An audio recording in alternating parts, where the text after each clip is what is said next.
It's I feel like I need to defend my scene's honor here, because this is just turning into a bit of a dog battle. like in groups always look. I'm TSM, cutting they you always off look here. I'm cutting you lackluster. off. Cutting you off. He said G2's winning it. He said G2's winning it. We need to wait till the next EU tournament, which could be in about 10 years now. Take it with like a grain of salt. No, but that's that no being fun. said, Take it super literally. Spike defused. Hello, everybody, and welcome to Press 4 to Defuse, your weekly source for Valorant news and discussion. And we have got a lot to talk about this week. There's the Winter Champs starting very shortly. We've got big moves going on. Everything's wild and crazy, but we've got the usual faces here to bring you through it. I'm Darth Mike, joined by Sam and Ryan as per the usual. And Sam, we got you back from South Africa. How are you feeling? Still sick. I've been sick for over a month. If you recall, before I left for South Africa, I was sick. Yeah. I'm still sick. I've had 4 COVID concerning. tests, not COVID, but hey, I'm alive. I'm back on the show, and that's all that matters. So, doing pretty good. Well, hopefully we'll get to keep you that way. Ryan, how are you feeling? You're going to be casting some of the Winter Champs.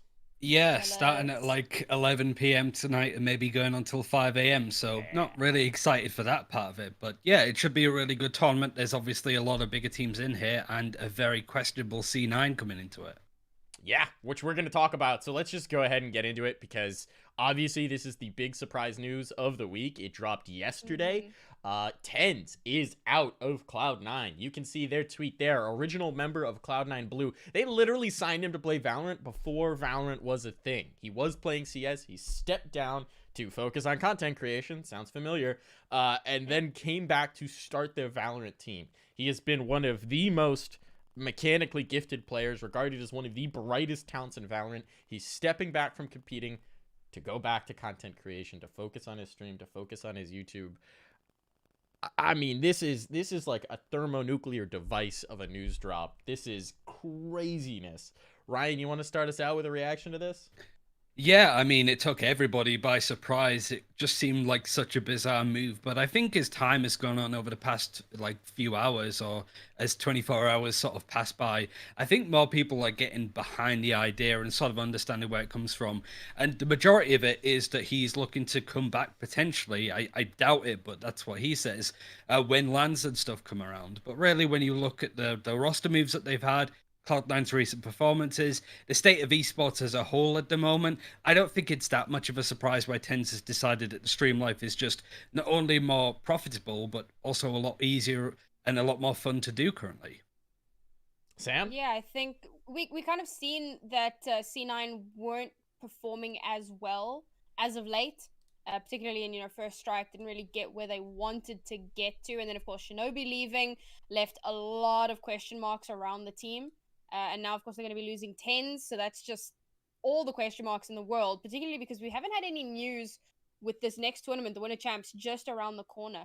I think that in terms of TenZ's own personal life, this is not a terrible idea for him. I mean, things are still, we know when the next when the circuit is going to start, so there's still a little bit of time for that.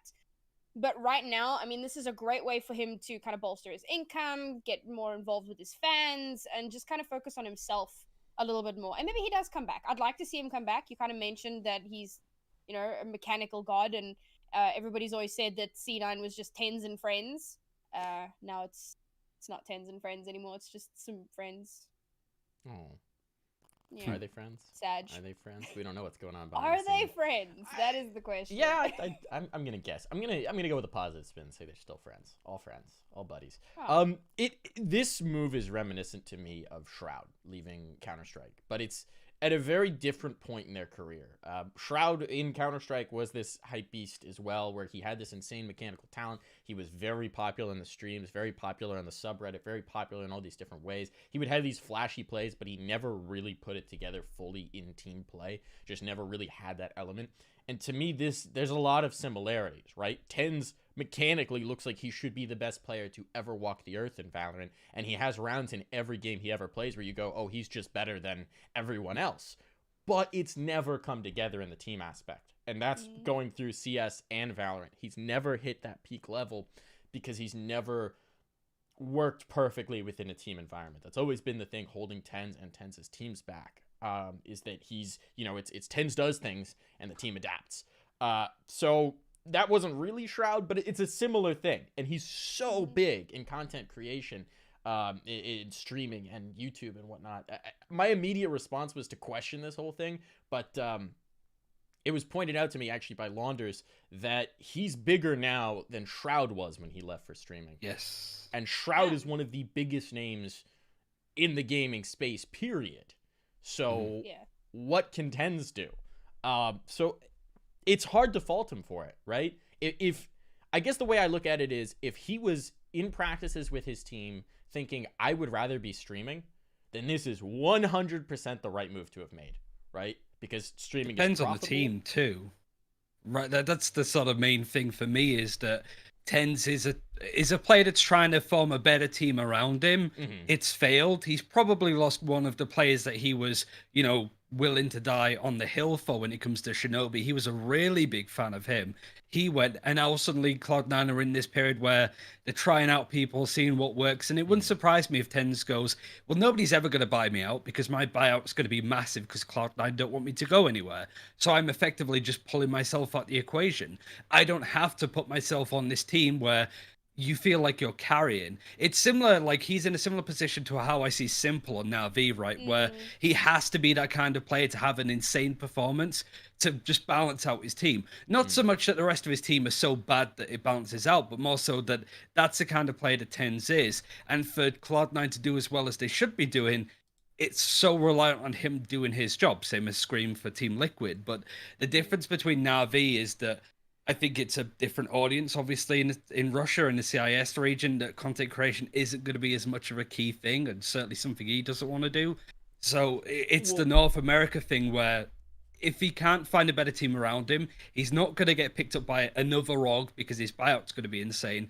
This could just be another way to just wait out his contract, in all honesty, just to make sure that he doesn't put himself in these scrims, in these tournaments where he doesn't want to play on a team that's so disorganized and can't get their act together.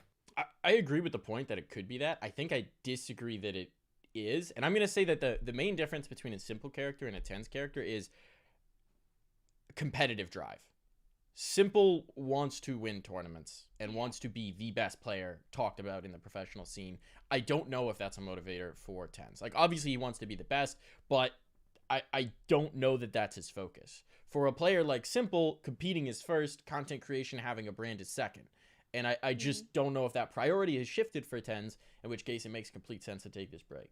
The other thing is... Well, I mean, there was one thing that I remember that he was, his girlfriend asked him what he wanted for Christmas, and he said to be in First Strike, the main sort of finals. So clearly at some point he had a bit of a drive to actually do well in those tournaments and be there. So what changed?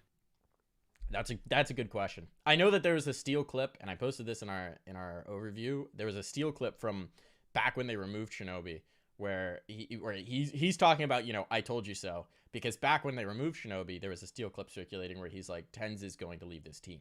They remove Shinobi, Tens doesn't want to be on this team anymore. Like, that'll be the consequence. Man was right. So clearly that bond was closer than even I thought, which is funny because back in the Counter-Strike days, Tens left a team with Shinobi because of disagreements with Shinobi and like them trying to get like basically butting heads. And when I talked to Shinobi about it, he was like, yeah, it made sense. Like, we were talking about removing him before he chose to leave because, it was just clashing to that degree. But they've known each other for a long time. Shinobi's been like the Obi-Wan to Tens' Luke Skywalker through his professional esports career. And I can understand that bond, and like losing that, and you're already maybe thinking, like, maybe I should just be a streamer. Like, this is working out a lot. And then you lose the guy who you're closest to on the team. Like, why am I staying around? Why am I competing? Also, like, we were making the parallel between Simple and Tens and about content creation. And that's also a big thing that I've noticed when it comes to, like, NA rest of the world. Because in NA, content creation is super viable. Yeah. It's actually like a huge option for them. Orgs are pushing for that content stuff. Players want to do it. They know that they have an audience. They know that they have potential there. So, like, this is an actual viable option. Outside of North America, it's possible. but it's really, really difficult. You're not going to have the same kind of backing. You're not going to have the same kind of audience. I mean, we've seen it time and time again. Yes, a lot of non-American content creators go on to become massive. I mean, freaking hell. Did you guys see the Heretics guy that had over 2 million viewers because he was revealing a Fortnite skin? Well, he's Just Spanish. massive. Yeah. But I'm saying it's outside of NA. So there are those, like, kind of outliers where you will see it outside of North America, but for Tens, who's in the North American scene where you know there's like a burgeoning scene there, this makes a hell of a lot of sense for him. He's gonna make bank is the thing. Oh, yeah. He's gonna blow up. I'm curious to see if he will ever come back to competitive play. I'm gonna put money on no. I don't think so. My strong bet would be he goes, I'm done with this. I can have more fun, build my brand, and be more successful being a content creator. And I think once you get to a certain level, it's like the thing we see with streamers going to events and things like that. There becomes a calculus in your head where you're like, all right, I make X and like I gain X every hour that I stream. Why would I do anything else? Yeah. Like you have to have a competitive urge, because the reality is it is very unlikely that you're going to make more if you're a player like Tens, if you're a personality like Tens, competing than streaming. And the more you can stream, the more hours you can stream in a day, the better you're going to do as a streamer, as a content creator. I always think like go ahead. Twitch rivals and like similar things, you know, where you get a team together for a random event, you go and participate in this one thing, maybe you win a prize, maybe you don't, but you still have the opportunity to like do those things without necessarily being in the competitive scene. I think, you know, saying, oh, I really want to be in the First Strike final for Christmas, that was, you know, that's my whole dream, but then it doesn't happen and you just kind of like deflate. And I think that could be one of the things as well. Like, it didn't happen and it's just all the air is gone, and he's like, all right, well, I'm just gonna focus on this is gonna make me money, this is gonna, you know, support me, this is fine. Right, you had something you wanted to... Yeah, I mean, like, I think of like AC as a really good example, because I feel he is just bigger than all of Apex Legends esports, to be fair, that he sort of grew out of that scenario and overthrow. I don't know if Tens is going to do that for Valorant, but that's more so a good thing for Valorant esports. I think that Tens could do a lot. He was at like 26k viewers yesterday when I saw him, and so he has the opportunity to do that, to potentially do that with other games that come out over the next few years. I don't think he's coming back. I think that honestly Cloud9 became a bit of a prison for him. He was super competitive, he wanted to do a lot with his team, but bad team experiences can really tarnish one's drive, I suppose, to do well in these kind of tournaments. Like, I think of the guys over at High Ground, people like Venerated and those people, that when they played Valorant, they were having a good time, but the whole 100 Thieves experience just kind of went, nah, I don't want to do this anymore. So I feel it's something that happened in Cloud9. They're not in a good spot right now. I think they've been struggling with a lot of different esports. The only one that they're putting a lot of money in is into Counter-Strike, but even then that's not quite getting the results that they're hoping for. And there's a bit of a, I mean, there's got to be build up and stuff, but like the change to Kassad, for example, where it's like it's not going entirely to plan. But I think of the Overwatch League, they're trying to save money. They have lost their star player, and now they need to try and rebuild. I don't think this is just a bad thing for Cloud9 and Valorant, but Cloud9 the whole org when it comes to what they have. The good thing is they have Tens as a content creator, but for how long? I mean, honestly, if he does choose to stick with as a content creator, I wouldn't be surprised to see him stick with Cloud9. They've done right by him a lot. I mean, they kept him signed when he left their Counter-Strike team for 8 months as a content creator. And like, yes, he's huge now, but he wasn't that huge then. He had a following. It was big, but it wasn't 26k continuous, you know, big. The org has done a lot right by him. He's been with the org for a while. I'd imagine they're very interested in keeping him happy as a content creator, and it's probably a comfortable spot to be in. And he's a valuable piece. You know, it's like a myth for TSM. It's someone who can be the figurehead of your brand as a content creator, as an ambassador. So, I don't know. Maybe he could move on, but I could see him sticking around there. Here's my hot take that I'm going to posit to both of you. And I revealed this a little bit earlier, but I think Cloud9 Valorant is going to be better without Tens in terms of results. And that sounds insane, because Tens was the best player on the team. There's no debate about that. He was the best player, period. But I think that their whole philosophy became warped and difficult, and as you said, it became a prison for TenZ, but almost his teammates almost became inmates along with him, where they had this legacy of the TenZ and friends. They had, like, we're trying to figure it out around him, and they just could never put it together to get top results. And I think this gives them a chance to be better. Is, you know, they were never going to cut TenZ, because why the hell would you ever cut TenZ? But he just cut himself. So now you can start again, you can find a genuine philosophy, and you can build a team properly. That's my hot take. Sam, first response? I think if I take into consideration, you know, we kind of mentioned what a mechanically gifted player he is, and what Ryan was saying about not always necessarily fitting in with the team, what both of you guys were saying, how the team kind of needed to build around him. And I think that I've always disagreed with that philosophy in team building, where you'll see one star player who's expected to quote-unquote carry the team. And then everyone else kind of builds around them, kind of works to enable them and expects them to get the results while everyone else just tries to enable that. And I don't think that that's a good system for any team. But I think when you have that star player, starstruck isn't the right word, but it's kind of a case of like, but he's so good, like we can't. And it's almost like when you know at the end of summer, you like, or in spring, you burn all the grass in the fields so that the new grass can grow. Like, there's nothing wrong with the old grass, but you burn the old grass so that the new fresh grass can grow. And Sam's an arsonist. It's like Heard a it here similar. first. Sam's a what now? You're an arsonist? Just setting fires in the fields, No, apparently. All right, No, continue. I live in South Africa. Okay, we have a lot of fields. Uh-huh. This is a thing that I've seen. Uh-huh. And it's true. Like, sometimes you have to kind of get rid of what you had, because even though it seems great, because you're making way for potentially something better. So looking for a player who maybe has that kind of mechanical prowess, but is still able to integrate better in a team environment. And if they can find that, well, then they skyrocket. Ryan?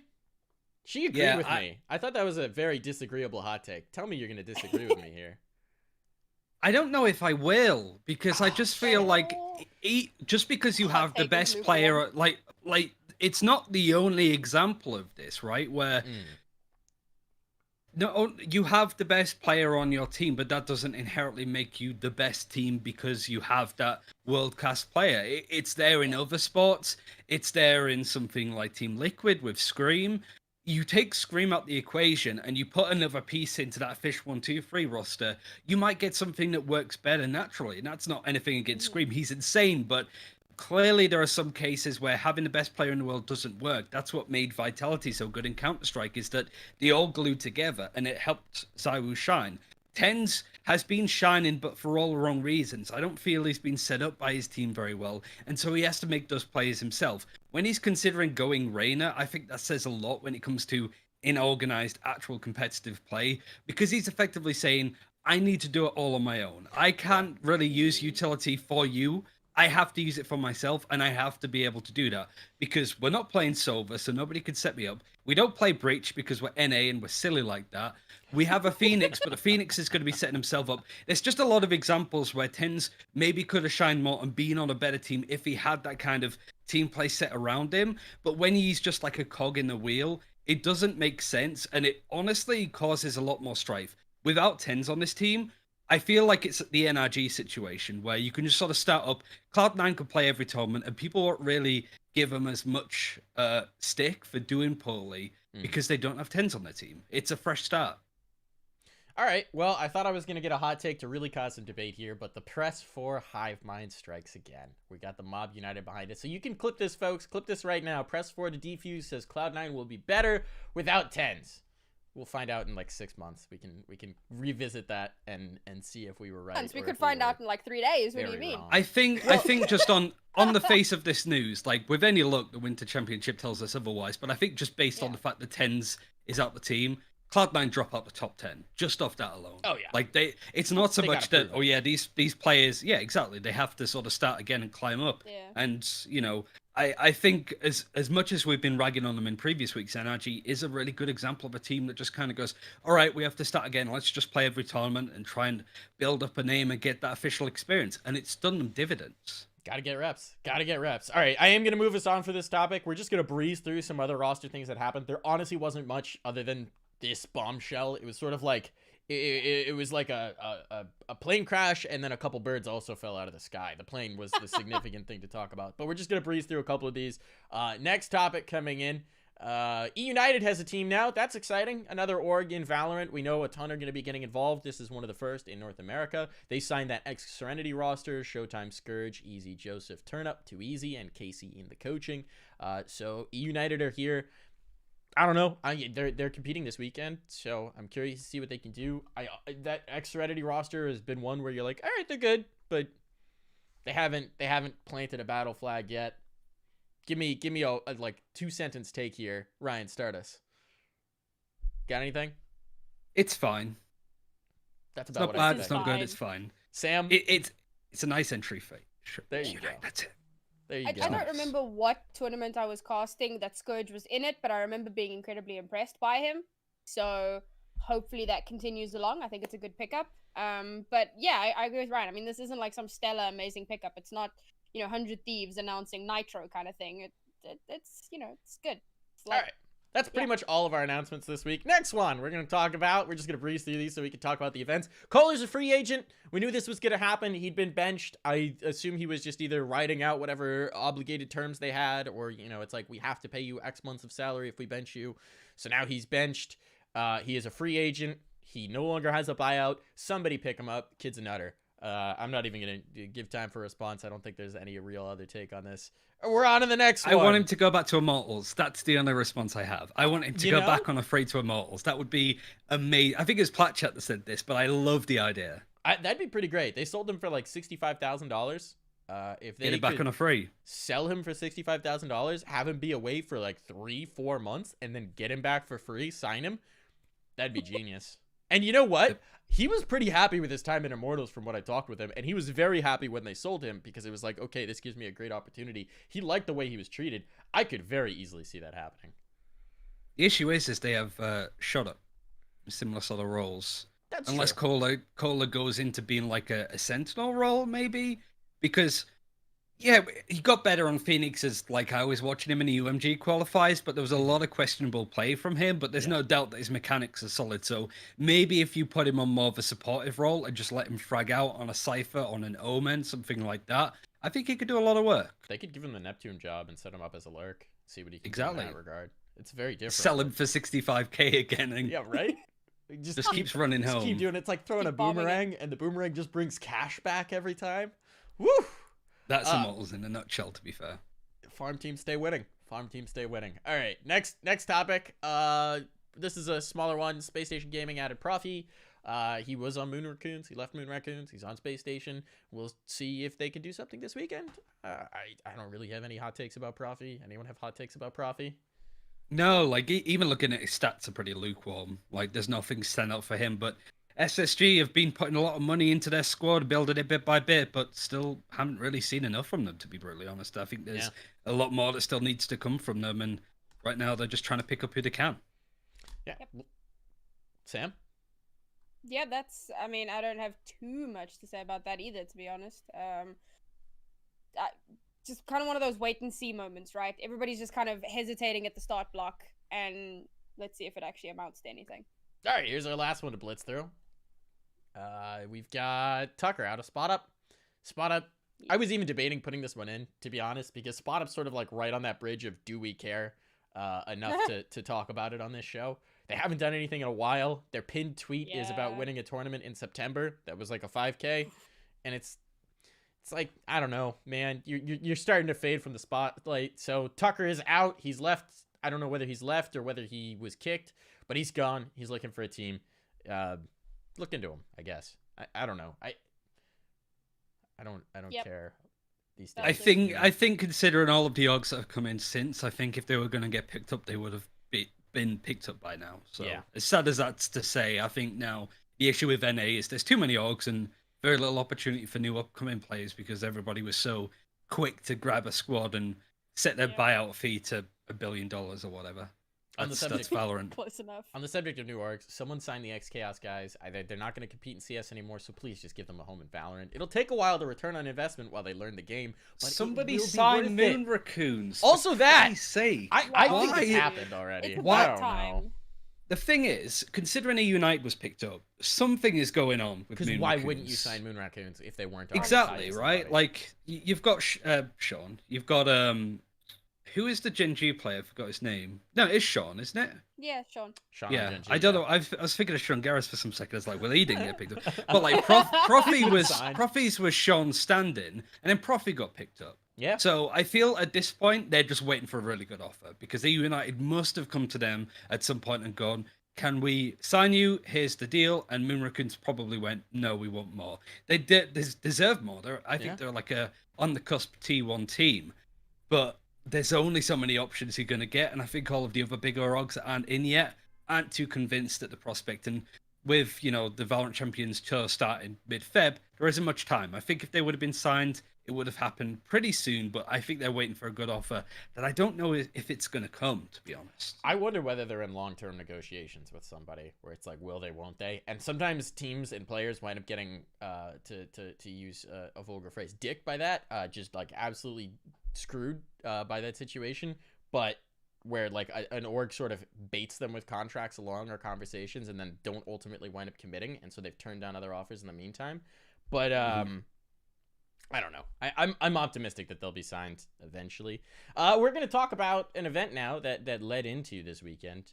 This is the Nerd Street Gamers X Complexity Invitational. We'll talk about it. We're just going to be brief about this one. This took place this last weekend, but obviously the big thing on everyone's mind is the Winter Championship, so I want to get there soon. XSET won it. XSET won it by beating most of the good teams in the tournament, which is cool. This was sort of like a who's who of the tier 2, right? Of NA, and XSET came out on top. That's exciting. Sam, you want to give us your reaction? Happy to see Built by Gamers doing well again. It kind of felt like they hit a bit of a slump for a while, so it's nice to see them performing. Equinox as well. There were some really interesting results that I saw. Beast Coast, losing out to like some team I've never heard of, Project Exclamation Mark. I don't know. That's Mamba mode. That's Mamba mode, and they got signed as well. Mamba mode? We missed out on the news. They're being signed, but we don't know who by yet. Also, when their Project Exclamation Mark, every time I read that, I just want the Metal Gear Solid sound when you get spotted and the exclamation mark pops up above the head to play. Yeah. If this weekend on the broadcast they could every time they refer to it have like a soundboard that just plays that noise, be so annoying. I'd be very happy. It'd be amazing. Anyway, yeah, continue. Surprising to see Dignitas did fairly well, but I noticed in the groups they played Time In twice, which Ninja's team still not sure how I feel about that. So I suppose given that, it makes sense that they made it through. Anbox was the big surprise here. I didn't get to watch the tournament, unfortunately, but I feel like their results have been super lackluster since that one event last year that they won. And they just have not been up to standard. I do like how you say last year like it wasn't 2 weeks ago. It's true. You gotta go for effect. But they lost to Luminosity, they lost to Equinox. Decent teams, but Anbox was supposed to be like yo, and they're just like, no. I mean, they lost to the two semi-finalist teams. Like, they lost to third and fourth in this tournament, so it's not that bad. And I think the Equinox game was fairly close. Like, 13-11, 13-10, 13-10. So, I mean, I said this last week. Like, everybody was raving saying how Anbox were looking to be the team that ended up winning out the tournament. And I just feel like we've seen them underperform. Granted, there were a lot of negative things that happened around them for the UMG qualifiers of First Strike, when they really should have been one of the teams to qualify considering the form they're on. I think to an extent people have worked them out. I think there's some really good maps that they're good on. Split, I think they're 10 and 1 on, for example, but it's still just not a good look. And I think the Winter Championship is also a tall ask considering they're playing up against, I think like Dig, I think is their game. No, they're playing up against Built by Gamers, who came second in this tournament. So they have a really rough time. And I think depending on whether they win or lose, I'm imagining based on form they're going to lose to Built by Gamers. They will play Dignitas or Sedated. So I think they'll be able to beat Sedated. Will I beat Dig? I don't think so, because they're a team as well that have started to look better. I think it's less that Unbox have got worse, but just everybody around them has raised the bar. And I think that's key. And going into like meta changes with the Brimstone Omen stuff, this could be really bad for Unbox going forward. Could be really rough. I do really like the form we've been seeing from Dig lately. I mean, when you're looking at this this bracket, it doesn't really serve too well since they got 2-0'd by Equinox, but they've looked good. The eye test has seen that as a team on the rise, and I am very curious about it. And I'm starting to enjoy what we're seeing from Odorous as well, who's a player that I've always enjoyed watching and following the career of. So I don't know. Could get interesting. Could get spicy there. One thing I will say. Go on. How do we think XSET's going to translate this? Do we think they're going to be a dangerous team in the Winter Championship? No, I don't know. I feel like XSET is always that kind of team that can go on a really nice hot run of form, and then as soon as it runs into a pretty comfortable team, bear in mind that you've got Envy, Sentinels, Cloud9 in this competition. They don't tend to do well against those teams. I think they can absolutely run riot against some of the better lineups. They've got Luminosity as their first game in the Winter Championships, but who else is in their group? Let's have a quick look. So they have got they've got Envy. Luminosity, Team 2D. They could top their group because I'm not. Envy's a similar sort of thing where they're on the way down, XSET's on the way up. That's a spicy take. If you're looking at recent run of form, Envy, you're just going to 2-0 that because XSET, that kind of team that you kind of go, they could do some work. I remember seeing them play against Sentinels in First Strike, and they just got the quickest 2-0 that you've ever seen. They lost like 12-3, 12-2. 13-3, 13-2. You get the point. And so that tends to be always what happens with XSET. They seem to be warming up to it, but they always just get hit hard by a loss and then kind of go into mediocrity again, which is a shame because those players are jacked. Big fan of my boy Pure, East Coast land legend, young Pure. Aaron's nuts. Also, you got to bear in mind they had BCJ as a stand-in, and he was the best player in the tournament. So he's going back to Sedated. Brando's back in for XSET. I'm not saying that Brando's the problem at all. Brando is also pretty nutty when it comes to the Sova, but it's kind of like I feel like that was lightning in a bottle, nothing to lose kind of thing. Yeah, it is very true. And you got to wonder whether, I mean, obviously, BCJ has himself a spot, but that definitely raised his stock in a lot of eyes when you come into a team and you're just like, I'm going to stand in and kill everybody. It's just going to kill everybody. It's great. I think this is a good point to transition into the Winter Champs because there's obviously a lot we could talk about the complexity, but this is the big thing, and we want as much time as possible to talk about it, obviously. The event is going to be taking place later today. It will be streamed here, folks, so keep your eyes on this channel. If you came here thinking that we were the Winter Champs, sorry to disappoint you, but it will happen later. Think of us as a preview, little teaser, an amuse-bouche. Pre-disc. But we're going to talk about it now. So let's start with Group A. We already talked about Group C a little bit. This is a stacked event. It doesn't quite have all of the top teams. TSM isn't here. 100 Thieves. 100 Thieves isn't here. Gen G isn't here. But it has a lot of very good teams. You've got teams where we want to know their form. We want to heat check on them. So Group A, we're going to talk about it now. This is Dignitas Andbox, built by gamers, Sedated. I think when we look at those top three, right, Dignitas, Sandbox, built by gamers, these are three of the teams that compete in almost everything and have sort of been jockeying for position at that sub-top level, at that tier 2 level.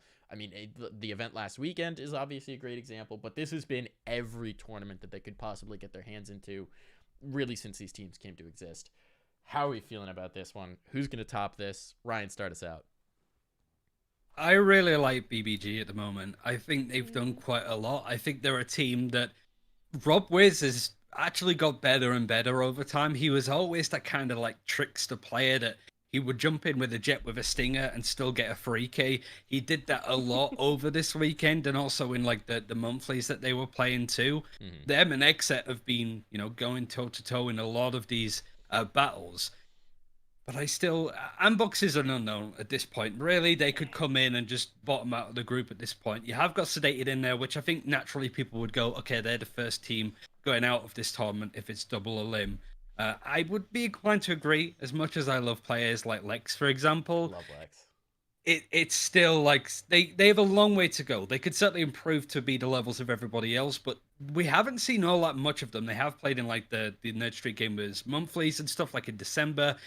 But still need to see more of them before we really see if they are like a top 10 team. Dignitas have been looking decent, but not amazing. Same for BBG. I think that's going to be an intense matchup, but I think the Build by Gamers have a much better form at the moment. And they're also pretty smart with how they adjust to changes in the game. So maybe we'll see a lot of brimstone out of them. Who knows? Sam? I hate that I agree because you made that hive mind comment, but maybe it's just like it just do be like that. I think Built by Gamers probably top out the group, just based off of their performance in the Complexity NSG Invitational. Again, I didn't actually get to watch it, so I'm going purely off results here, and I think that based off of that, they have a good chance of topping out the group. Sedated, I see coming at the bottom, just given the rest of the competition involved here. Dig and Box, I feel, is a bit of a toss-up. I think, so if I take a look, so I think Dig win their first match and BBG win their match. So they go to the winners. And then Anbox wins their match. Anbox Dig, that's where the question mark comes in. And I think it could go either way. I'm really glad to see Dignitas showing some really good form. I've had a lot of faith in them going back quite a few months now. I cannot remember which tournament it was, but I remember they slapped Sentinels around and it was absolutely hilarious. But that was like September, I think. Yeah, it's been a while. But it was a lot of fun to watch. Anbox, again, kind of on a bit of a decline. These two teams kind of opposite trajectories. And now I think this is kind of where they meet in the middle. So, oopsie, there goes my microphone. You don't know. I'm gonna sit on the fence on this one, and I know we hate fence sitters, but that's where it is. All right, I'll provide some dissent here. I'll spice it up a little bit. I'm going Dignitas tops the group, Anbox second. Why? Let me lay it down for you. Dignitas, I've loved their recent form, and I think this is an event for them to like really blow up and show that they can tow it with the big boys, that they can really make a mark, and I'm looking for them to do it. Obviously, they're a bit mercurial, like they've had the ups and downs, but I think this is going to be an up, and I'm here for it. Anbox, strat saving, man. They knew they were in this event.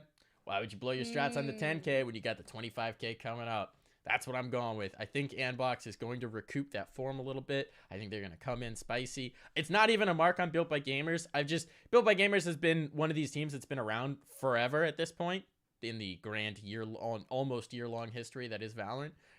They've been up, they've been down, they've been up, they've been down. It's just kind of what they do. I'm going to say this isn't even a down. It's just kind of like a middle point for them. And Sedated, again, yeah, I'm with you guys. I love them. I don't think they can One word why I think BBG are going to go through. Okay. Will has been insane recently. Like, across all of the duelists, he's done a terrific job. I think that you can always say with Unbox, Android, but I feel like watching Unbox play over the Complexity tournament, they have had to rely on him a lot. He got so many multi-kills, so many rounds where he just had to, like, run through mid on ascent and kill 2 people. That was an over-reliance on their part, whereas I feel Will certainly is one of the star players when it comes to how much he can pop off, but Critical has been great in that role. I just feel that they as a squad have started to look better and better. I mentioned Rob Wiz before.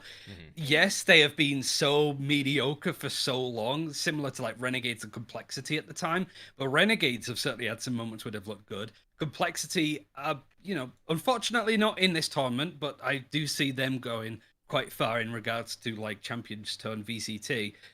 I think the BBG, this is their moment to shine. And what a great way to do that than to top this group.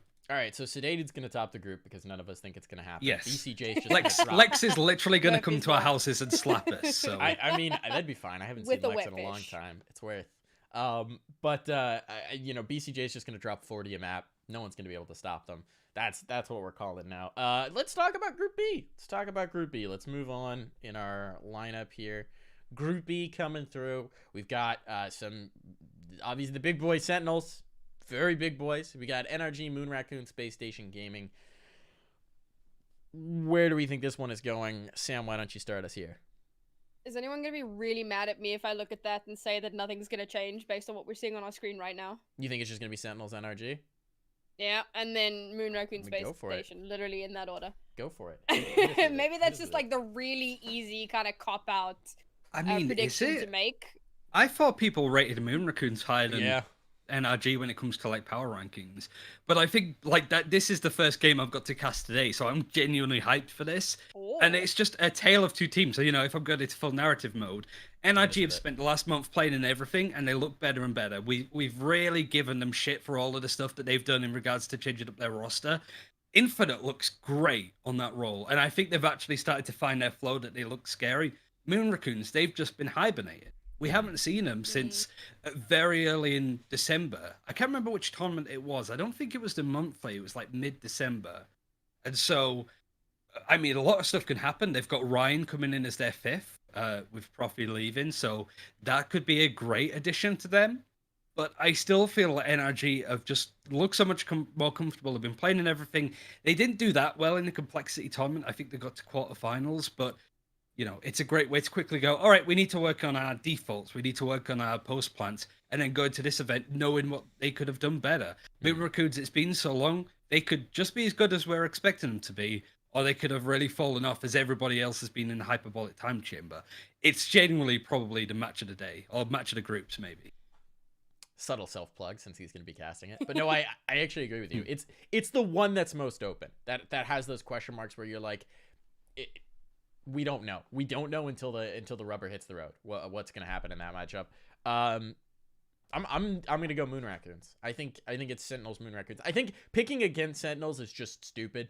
Like I could do the hot take that I do sometimes, and sometimes I can justify it. I can't justify not putting Sentinels through. There's just no chance. I saw Nimbus in chat is like, I hope Sentinels loses because I want to see the Sentinels downfall. Look, I appreciate rooting for Chaos. I love that. Chaos makes tournaments interesting, but using any degree of brain power, picking against Sentinels in this situation is that lunacy. Being said, can we just cast our minds back literally like 3 weeks to EU First Strike? Sure, true. Nobody expected that. Yeah, but best of ones, and like I think it's more the case that we just didn't see Heretics over then in the Spanish circuits. But and I also think that this is an event where you're going to see surprises, but it almost feels like a much bigger primer. I remember the Renegades Nerd Street tournaments before First Strike, and that was, you know, some teams, you know, Ambox won it, for example, and then everybody was raving about how Ambox are looking to be, you know, top 5 teams in NA. Did it happen? No. So I do think that we're not necessarily going to get a cut dry, oh yeah, Sentinels wins it, but in the end, it doesn't matter because VCT is going to come around the corner, and then that's going to be the main focus. Probably one of the other reasons why TenZ stopped, to be honest. Like, he's looking at stuff like First Strike and going, in the grand scheme of things, this doesn't really matter, so I can take a pass on 2021 and not feel bad that I missed an era of Valorant, because 5-10 years time, people will look back at this and go, ugh, COVID, ugh. Online era, yeah. It is funny how much these results are everything that matters right now, and you're right. In a year's time, every single one of these tournaments is going to have an asterisk on it because everything was online. It's hopefully in the future we get to go back to LANs one day, you know, while we wear our hazmat suits on the casting desk. 16 years. I would do it. You know what it would be worth? We could all just sit on the stage and wear hazmat suits, and it would be fine. It would be worth. It would be worth. Honestly. I am seeing some debate in chat right now about whether Sentinels is the #1 team. I know that Halo just put them as the #1 team in his power rankings. That one's spicy. I do still think it's 100 Thieves up until we get a result where we see what. But you know, I get it. Power rankings is your prediction of future power. Perfectly valid take. We're gonna go on to Group C here. We're gonna go on to a next. We're gonna keep. Oh, you're being yelled at. I'm being yelled at. You are being yelled at. Who's about the yelling 100 at me? Thieves. It's Sully. It's about the 100 Thieves comment. There we go. Yell at me. Yell at me. Hit me with it. Hit me with it. Group C. Let's talk about Group C. Let's talk about it. Team Envy, Xset, Luminosity, Team 2D. We already talked about it a little bit. First thing I want to say is, who the hell is Team 2D? They qualified back in September. Oh, they won like a tournament in September. We've not seen them haven't since. Done anything yet. It's Toy's team. If anyone here is from Counter-Strike, you might be familiar with Toy. He's a player who's been around the North American scene for a while. He's never really competed at the top. Toy and Food on Envy, they used to be the boys who were always doing on things. Toy, I mean, he's an East Coast LAN guy. He's been competing for a long time. He's got some degree of skill, but like, we don't expect Team 2D to do anything in this tournament. They had a spot and they're like, why not? We'll play it. We qualified. Yeah. I think in this group, there is a very strong chance that Envy doesn't qualify. Really? I think there. Ooh, I think there That's is. a take. I think I said that Envy were going to win First Strike NA, and I'm angry at them for just being as So now we're disappointing as going they the were. other Their direction. semi-final game, Wow. they effectively didn't show up, but they are going up against a group where you got a complexity tournament that Exet won in, so they're going to be going into this pretty confident. Okay. But the first game is going to be against 2D, so they have a foot in the door essentially. LG versus Exet is a scary one. Again, you've got first versus thirds in that tournament, but LG got stomped by Exet in their semi-final game. Something like 13-3, I think, was the score on both like Bind and Haven. They destroyed. So actually, based off that, I think NV should qualify over Luminosity. But I do think that they have to be very careful because the recent tournaments that we've seen from them, again, you know, JBL, I don't really put that too much into the rankings, but they didn't look good in the First Strike main event. They didn't look good in JBL. There is I think, a really strong chance that they come into this event and underperform. All right, spicy, All spicy. things considered, I am still an Envy stan. And so I think that they still do well. I think they still wind up in the top two, right? I'm not sure if I place them first or second because, so like Ryan said, so Envy will more than likely take out 2D. Exet, based on previous results, could potentially take down Luminosity. And then we'll see Envy versus Exet, which again, spicy matchup. I think I favor Envy in that one. So when it comes down to Exet versus Luminosity, I suppose I would favor Exet. Again, just kind of based off of recent results. So I guess the main question, so Exet are probably through. Because if you look at Exet versus Luminosity, we kind of give it to them. If you look at Exet versus Envy, they have a really good chance there. So Exet probably in. And the big toss-up is Envy versus Luminosity. And because I'm an Envy stan, I'm going to go with Envy. So unlucky Luminosity. See you next time. I just don't doubt Envy. I think that as much as like their last couple of tournaments may not have been amazing, I think that Envy is going to crush it here. I think they just, even though they've sometimes struggled against other top teams, I don't usually look at Envy as a team that's going to be inconsistent enough to sort of have those upsets come in from teams that they should be beating, 9 out of 10 times. So I think they got it. Definitely starting it against 2D helps. Watch 2D win this group, but like, come on. They should get smacked by everybody in here. 2D and Sedated are going to be like in the grand final. Watch it happen. Here's going to be, I would love that. As a fan of Team ever. Everything is Chaos, I'm so into that. I think Luminosity is going to beat Exet in this first matchup, and I'll tell you why. I think that Luminosity, look, sometimes you get blown out, you have a bad day, everything just starts going wrong, you get in your heads. That's not going to happen. Also, you learn more from a loss than a win. That's something that players always talk about. They got smacked left, right, and center by Exet, but they watched all of Exet, right? They saw everything they were doing, and they've known this matchup was coming for a while now. So they're going to prep, they're going to prepare, they're going to be like, we don't want to get embarrassed by Exet again. We have to beat Exet. If we beat Exet, 2D is whatever, and then we don't even have to worry about Envy. So I think Luminosity is going to come in here. They've done their homework. They're going to be prepared. They're going to be pissed off about the way it went last time, and I think they're going to beat Exet. And that's not you also got to say, like, the only thing I was going to say, Moose and Dre, like the new players, it was the first tournament that they played in that complexity tournament, and they looked really good. Like, they had the firepower. Thief is still able to do what he was doing, and you've got that backline of A Proto, probably been one of the best ciphers, best Sentinel lurking players, alongside FNS, of course, in North America. You actually have a really nice team full of individuals that are great at what they do. Surprised how good Moose looked as well. On the roles that he was playing. So they're going to look better and better. And like, it's a big question mark for Exet. All right, you won a tournament. Now what can you do? And it's unfortunate that teams like that need to keep jumping through hoops, but welcome to Valorant North America, where there's a tournament every week. Europe, amazing. What the hell are we? Come on. We are literally the desert of Valorant at this point. I love it. I love it. I love it. All right, we're going to move on to Group D, but that's my bold predictions. Luminosity is going to beat Exet. We're going to have Envy Luminosity through. Group D, let's talk about it. And then we're going to have to wrap up the show because we are, as always, way over time. Hey. Especially Can since you the tournament imagine starts if... in 10 minutes. So it's Literally our Cloud9. catchphrase. It's Cloud9, Equinox, Project, and E United. Can you imagine if Cloud9 didn't qualify? Can you imagine? I don't think they will. I don't think they will. They just lost TenZ. I mean, I don't know how long they've known this was coming.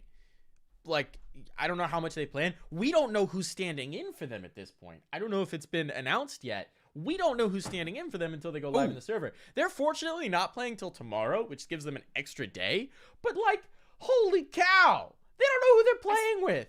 So the rumor is that they've Leaf picked up on it. Poise. So they got Okay. Leaf in there as well. Okay. But they've also potentially picked up Poise, also known as Doit Machine 97 in the leaderboards. Not Poised as in ex Dignitas brother of Shanks, but Poise, Poiz, who I think is another young player. It would be great to see Cloud9 actually get somebody that's absolutely running the right in leaderboards, isn't playing for an actual team, build him up to be the next TenZ. And then TenZ comes back.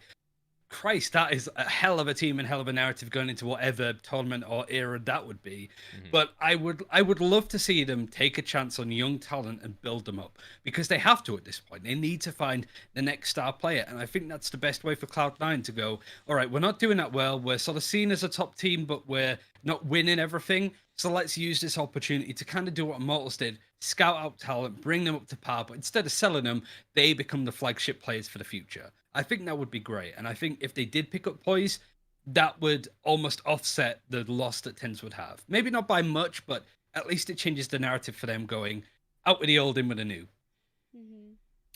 I Sam? am terribly conflicted about this group, to be honest. I think there are three teams here that I believe have always had a lot of potential, but have never been as consistent as they could be.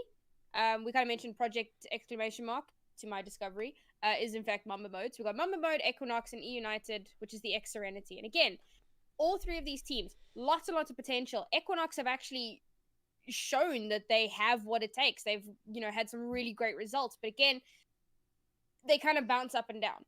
And it feels to me like these are three kind of on-the-day teams. And that's how I felt about Cloud9 for a long time as well. And that was before they lost TenZ and Shinobi. Now that they've lost those two players, okay, they got Leaf in, we got the potential of Poise coming in. Cool, that's great. How long have they been practicing together?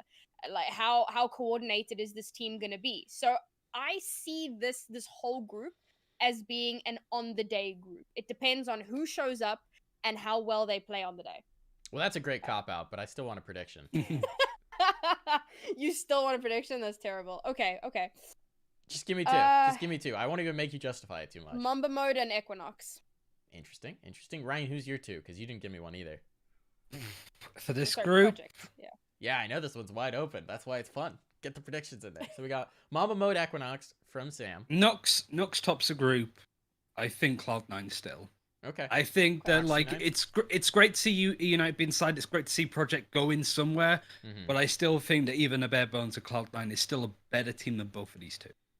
Interesting. Very interesting take. I'm going to go Equinox and United. I think that United, they're going to do the new org boost where they're like, yeah, we're signed. Yeah. And just, get that enough of a jump to take some of the scrappy games they need. I think also they start off against a reeling Cloud9 team that is very much going to be finding their form. And even if they start to find that form in the group, what better way to start out than in their first game where they're like, you play what spot? I play what spot? You need me to throw what here? Like, I think that's a great advantage. Like, if this is a pug, which it probably is going to be for this weekend, I think this is when they'll be most vulnerable and weakest, when there's not as much chemistry between the players. So I think United gets the early win there, and then I think they can translate that into making it out of groups. And I think Nox is going to stomp Project exclamation mark, because I've never seen anything from those players that really gives me much faith in them.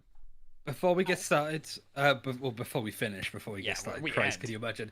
Start On at the this end. stream today, you can find Ambox versus Built by Gamers, followed by Sentinels versus Space Station Gaming. Then the deciding losing match for Group B a lot later on. That's going to have Doug and Dust, which is a really cool lineup. And speaking of great people that we haven't seen enough in Valorant, Maui Snake is going to be joining with Bok later on. There is a B stream, Nerd Streak. Mark would take basically, the URL above us, put a 2 at the end, that will take you to the second stream. And that second stream has Mitchell Banks, for one. First time casting North America. They're doing Dignitas versus Sedated.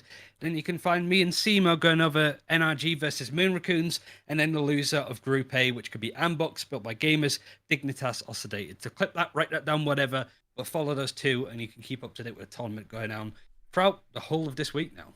That is a hell of an hour as well, so Don't And go if too anyone far didn't away. see the first talent announcement with Mark's lovely MS Paint Oh my portraits God. of people, go check it out because I love it. I love it. Ryan loves it less because his MS Paint looks like He Mark, Looks a like Steve beaver. Buscemi. looks like Mark had a seizure while doing the paint Oh, job. God. But it's okay. We know you're beautiful in real life. Maybe not in MS True. Paint.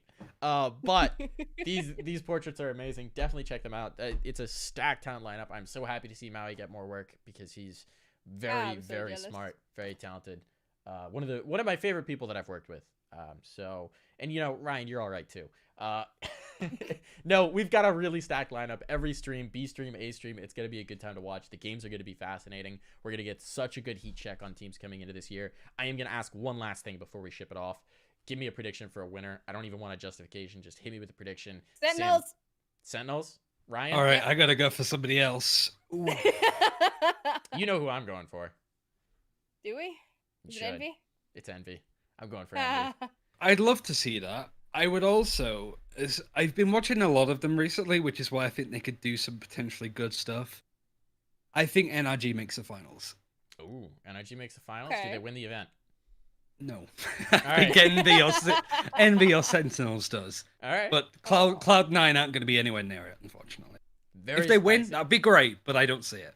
Okay. All right. So Envy or Sentinels to win it. NRG to make the finals opposite them. I'm going Envy. You're going Sentinels. That's enough predictions for me. Thank you so much for tuning in, everybody. Obviously, the event itself is going to be starting in here in just a few moments, so stick around. You're not going to want to leave this channel. Winter Champs is happening. Ryan's going to be casting it. Watch him. Watch it all. We'll see you next time. Next week on Press 4 to Defuse. Tune in next time. Bye-bye.